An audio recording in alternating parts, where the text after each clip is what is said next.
Alhamdulillahi Rabbil Alamin.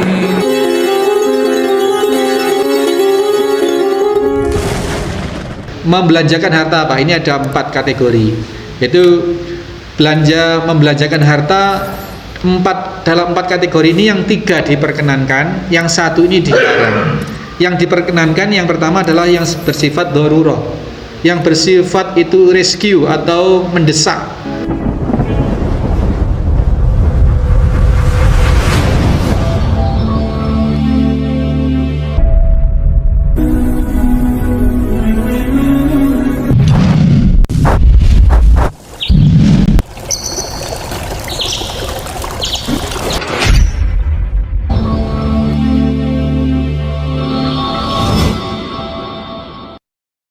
Bismillahirrahmanirrahim. Assalamualaikum warahmatullahi wabarakatuh.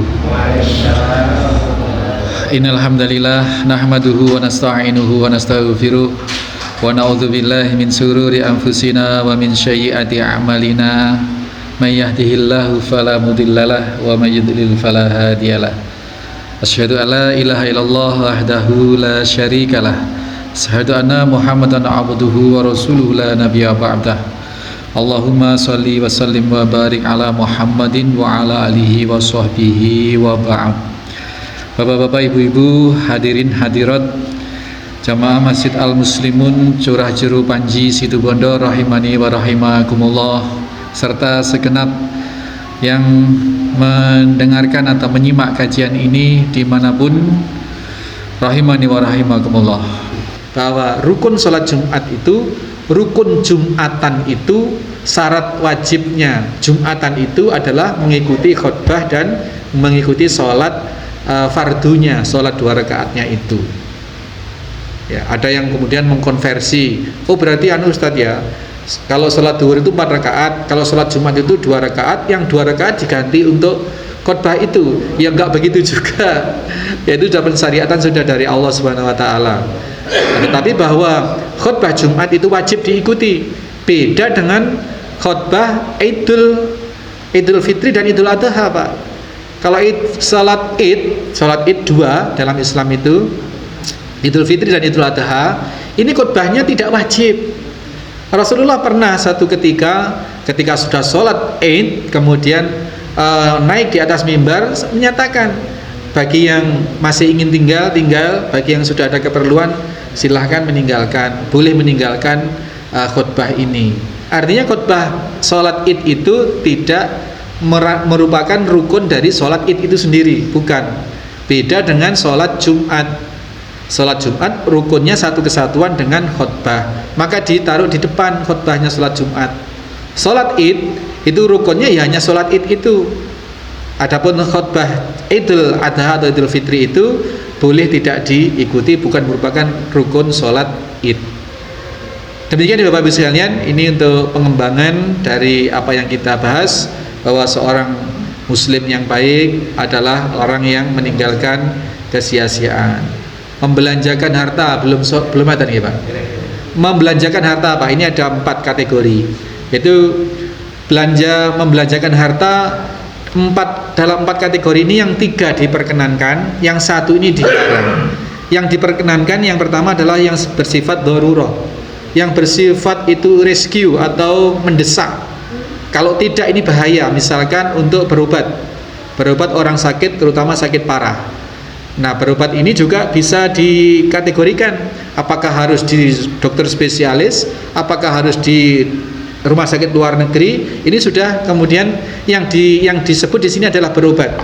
Maka apabila sudah melakukan proses pengobatan apapun caranya, apakah ruqyah syariah, apakah pengobatan dengan jamu tradisional, tibun nabawi, apakah dengan rumah sakit yang mahal, dokter spesialis, ini sudah di luar ketentuan. Nah, tetapi yang paling ditekankan adalah bersifat darurat itu adalah berobat. Karena orang sakit ini dianjurkan untuk mengobati sakitnya. Maka orang yang memiliki niat mengobati sakit itu dengan niat mengikuti perintah Allah, maka semua biaya yang dikeluarkan untuk berobat itu menjadi sedekah, menjadi sedekah, menjadi harta yang kekal di hadapan Allah Subhanahu wa taala bagi dirinya. Ini darurah, dibenarkan untuk dikeluarkan harta itu. Yang kedua, kemudian bersifat hajat atau hajah. Hajat ini adalah suatu kebutuhan yang pokok. Makan misalkan, pakaian, rumah, tempat tinggal, ini hajat. Tetapi sifatnya kalau tidak ditunaikan pun juga tidak mati gitu. Nah, ini lebih longgar dari yang bersifat darurah tadi. Dan apabila itu ditunaikan dengan niat untuk mengikuti perintah Allah, ya maka menjadi sedekah.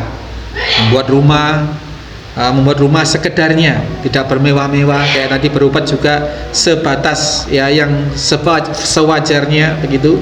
Kemudian yang ketiga yang bersifat kamaliyah. Kamaliyah ini atau disebut dengan tahsin atau apa, bersifat kayak rihlah itu Pak, bersifat tersier lah. Kalau primer, sekunder, ini tersier, rekreasi. Orang tidak rekreasi pun juga nggak apa-apa sebenarnya. Tetapi rekreasi ini masih ada perlunya untuk merefresh jiwa, untuk mentadaburi alam semesta. Ini masih disyariatkan. Tetapi tidak harus diutamakan. Keutamaan yang kedua dulu, yang hajat dulu dipenuhi, apalagi yang darurat, baru yang bersifat kamaliyah atau tahsiniyah seperti ini. Dan yang dilarang adalah al-fudul atau fudulun. Fudulun ini yang bersifat kesia-siaan Pak. Kayak pesta pora yang tidak ada juntrungnya. Kayak kemudian kalau kita misalkan makan di rumah makan, sekedar sop saja harganya 100.000 Pak. Atau kita ngopi di satu kafe yang mewah, satu gelas itu bisa puluhan ribu. Padahal kalau kita makan sop di rumah itu ya semewah-mewahnya 10.000, 15.000 sudah cukup Pak. Lah ini ada orang marung di restoran sop itu harganya ratusan ribu. Atau makan di suatu restoran yang mahal, bilnya itu, tagihannya itu sampai jutaan rupiah ada Pak. Nah ini bersifat fudul. Atau mengadakan pesta bujangan, ya, akad nikah, kemudian walimah. Walimahnya ini memang disunnahkan, sekedar untuk mengumumkan, sekedar untuk mensiarkan kepada masyarakat bahwa pasangan ini sudah sah, sudah resmi. Itu memang disyariatkan. Cuman kemudian dikembangkan dengan sesuatu yang fudul, dengan yang al-fudul seperti ini dilarang oleh Allah. Pesta bujangan di puncak dengan mendatangkan apa, macam-macam lah. Ini sudah sesuatu yang dilarang. Jadi pemanfaatan harta, pembelanjaan harta dari tinjauan Islam itu ada 4 itu. 3 disyariatkan, yang 1 ini dilarang. Demikian Bapak Ibu sekalian, sebagai pelengkap kita pembahasan hadis kita yang ke-67 di dalam bab muraqabah. Orang yang memiliki muraqabah memadai, maka dia akan sangat mudah membedakan atau menganalisa atau memilah yang dilakukan itu termasuk sia-sia atau tidak. Yang anak-anak muda sekarang kalau aktif di media sosial seperti tadi itu Pak, atau sekarang yang ngetren juga tidak di media sosial, dia bukan sebagai pelaku tetapi penikmat game online Pak. Game online, bahkan di satu tempat ke tempat yang lain punya koneksi dengan teman-temannya. Bisa Pak sekarang main game itu, teknologi sekarang ya Kak Jaya.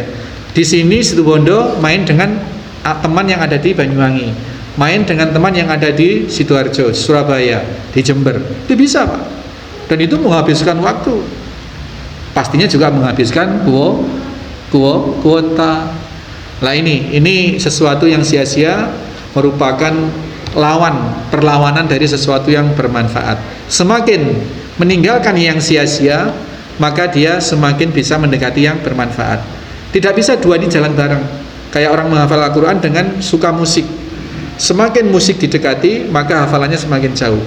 Semakin musik ditinggalkan, maka hafalannya akan semakin kuat. Sama dengan game-game itu.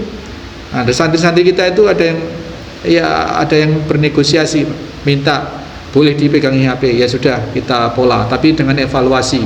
Sepakat dengan wali santri. Kalau dengan evaluasi nanti dampaknya buruk, ya kita cabut lagi. Kasih dalam sepekan itu setengah hari pegang HP gitu.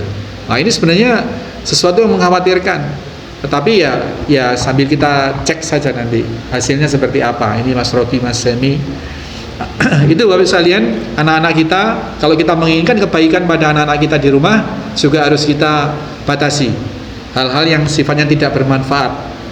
Itu harus kita batasi, karena di saat yang sama orang tua ingin memberikan sesuatu yang bermanfaat bagi masa depan ilmunya, agamanya, maka di saat yang sama kita harus membatasi hal-hal yang tidak bermanfaat, karena dua hal itu merupakan kutub yang berbeda. Ya, ketika kita menjauhi satunya, di saat yang sama mendekati satunya. Ketika kita mendekati yang bermanfaat, maka yang tidak bermanfaat harus kita kurangi. Ketika anak-anak kita lost untuk sesuatu yang tidak bermanfaat, yang tidak bermanfaat, maka jangan harap dia akan memperoleh sesuatu yang baik. Ini terutama yang mondok saja orang tua masih ketar-ketir, Pak. Apalagi anak-anak yang tidak dipondokkan, yang dalam 24 jamnya itu kita lost. Ini meresahkan. Makanya saya itu, anak-anak saya itu kalau mondok pas pulang itu resah, Pak. Bukan resah karena gimana, bukan nggak seneng kumpul anak, tetapi ya itu, kalau pengawasan orang tua kan beda, Pak, dengan pengawasan yang di pondok itu beda. Gitu aja ya. Jadi cepet nanti, kalau perlu Mas Robi, Mas Sami ada liburan sekian hari, kalau perlu minta secepatnya balik, nggak apa-apa. Kita siap juga mendampingi. Kaca ini pas balik sudah nggak ada perlu, cepet-cepet aja balik ke pondok, supaya apa? Terselamatkan 24 jamnya itu untuk sesuatu yang bermanfaat. Ada pertanyaan ibu-ibu, bapak mungkin? Mas Adli gimana? Dirayu putranya, nanti kita akan ada tahfidz liburan. Nah, anak kita akan kita buka untuk umum, ya, untuk rihlah dalam rangka untuk apa tadi itu? Untuk yang kamaliyah tadi. Nanti ke Teduh Gelamping Bondowoso. Jadi tahfidzkan, Mbak, kita setiap akhir pembelajaran dan akhir tahun kita adakan tahfidz camp liburan untuk rihlah. Jadi nanti jangan sampai anak-anak tidak ikut, terutama santri-santri kita, karena di situ untuk merefresh nuansa agar tidak jenuh. Ibu ada pertanyaan? Pas ya? Oke, sudah adzan. Mudah-mudahan ini cukup bermakna untuk kebaikan kita semua ke depannya. Subhanakallahumma wa bihamdika asyhadu an la ilaha illa anta astaghfiruka wa atubu ilaik. Assalamualaikum warahmatullahi wabarakatuh.